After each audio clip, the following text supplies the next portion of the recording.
Hi everyone, it's John Mitchell. In the last video of Area Study 2, we're going to look at dispute resolution. Now, dispute or conflict can arise at any time within a business, and that can happen for a variety of reasons. Things like the negotiation of a new wage agreement where the negotiations have broken down and it's causing conflict. Job security, where employees are fearing their job security or the business has decided to downsize, and that can cause conflict.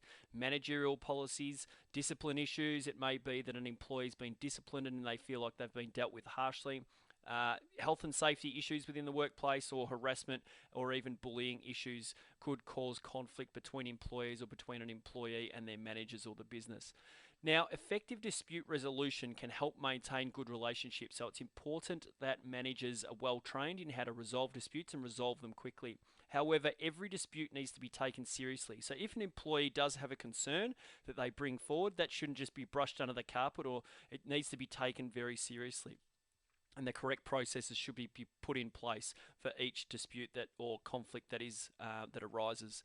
Now, before we get into this dispute resolution methods, I want to talk about industrial action. Now, industrial action can be taken during enterprise bargaining. So if the negotiation of a new agreement, a new enterprise agreement, if those negotiations have broken down, it could be that the employees or the employer decide to take industrial action. And some common actions include things like strikes, where the employees withdraw from work for a period of time; work to rule, which is where the workers only perform the bare minimum required, so whatever's listed in their job description, they're just performing that, they're not doing any extra duties.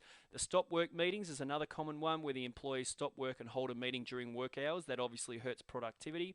And a lockout is probably the most common employer-initiated industrial action, which is where the employer doesn't let the employees into the workplace, and therefore the employees can't work and be paid, so that essentially they're locking them out. So there's some of the common forms of industrial action that employees or the employer could take during a conflict over wages and working conditions. Now, we have what's known as protected industrial action and unprotected industrial action. So, for strikes and lockouts and things like that, there are times when those things are protected, which is action that has been approved by the Fair Work Commission. That means that that particular industrial action is protected. So, some of the requirements in order for the Fair Work Commission to approve things like a strike or a lockout: it has to be during a bargaining period, so where the employer, the two parties, are bargaining over a new agreement. So there's no longer an existing agreement, so the old agreement has passed its expiry date, and so they're due for a new agreement. Before it can be approved as protected, the Fair Work Commission will look to see that both parties have actually genuinely tried to reach an agreement. So there has been bargaining in good faith. It's just that the negotiations are breaking down. It's authorised by a ballot, so the parties will vote, and a majority say yes, we want to take the industrial action. And also, if it's the employees taking the industrial action, for example a strike, then the employer has to be given notice about that. So they can't just strike on a particular day. They have to give a certain amount of notice to their employer so that they can prepare for that. Now, if the Fair Work Commission does not approve the industrial action, then it's called unprotected industrial action, and that is unlawful and damages can be sought. So the employer, for example, if it's not approved, then the employer could sue for damages from the employees or from their union who have taken the industrial action.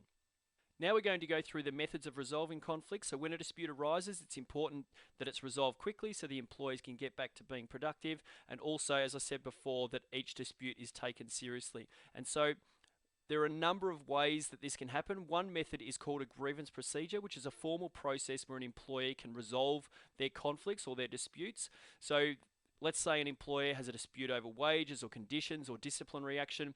The grievance procedure sets out a step-by-step process on how they can resolve that particular dispute. Now, the dispute could be between another employee or between a manager, but this is a step-by-step process. So the first step may be simply for the employee to go to their supervisor.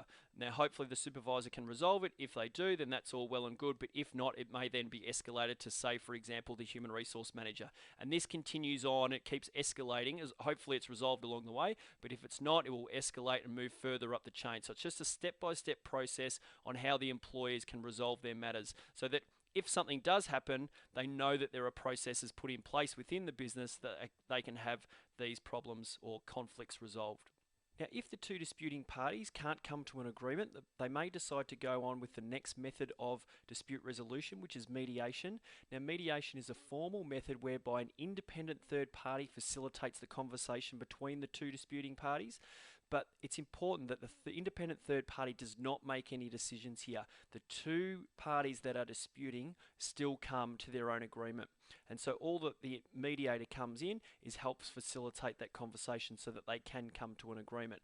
Now, the third party, it's important that they are independent and agreed upon by both of the disputing parties so that their conversation is fair.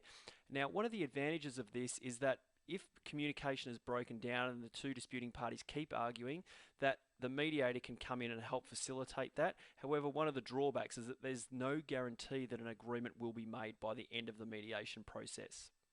Now, the final method of dispute resolution we're going to go through is arbitration, which is where both parties put their case forward to an independent third party who acts just like a judge, and they make the final decision. So the Fair Work Commission has processes put in place. They can be the independent tribunal to carry out the arbitration process.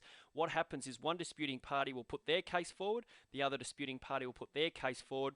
The judge then hears that, or the arbitrator hears that, and then will make a final decision, which is binding.